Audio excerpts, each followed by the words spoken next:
आजिकली बाजार को गले सबुठु सस्ता कौन मिलुची जानिचंती?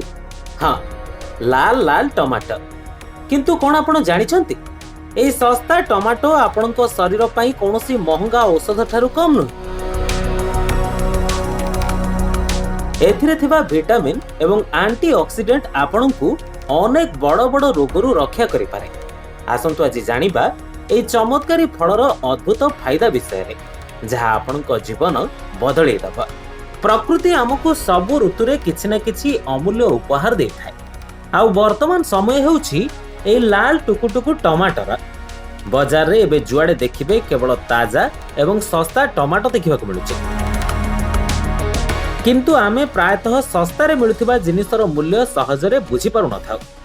जदि मु आपनकु कहिबी जे साधारण देखा जाउथिबा टमाटो आपनको स्वास्थ्य पई एक संजीवनी बूटी समान, तबे कोन आपण विश्वास करिवे?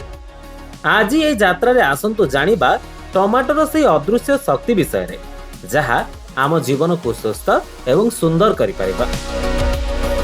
प्रथमतः टमाटो हेउछि आम हृदयर सबठारु भलो बंधु।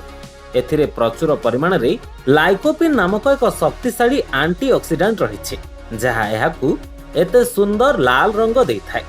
ए लाइकोपिन आम रक्तचाप को नियंत्रण रे रखिबा सह हृदघातर आशंका को बहुत मात्रा रे कमे दिए। जेतेबेले आपण गोटाए टमाटो खांती, आपण केवल स्वाद नुहे बरं निज हृदय को अधिक दिन सुस्थ रखिबार शक्ति मध्य देइथान्ते।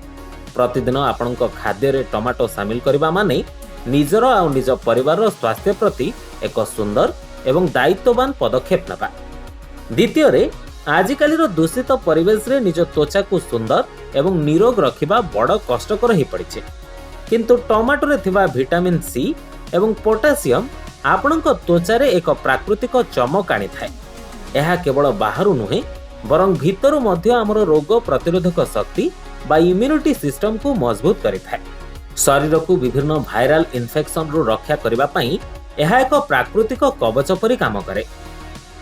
टिके भाबंतु तो, जो स्वास्थ्य पई आमे मेडिकल रे हजार हजार टंका खर्च करू, ताहा प्रकृति मा आमको एई समय रे केते सस्ता रे आ सहज रे देछि।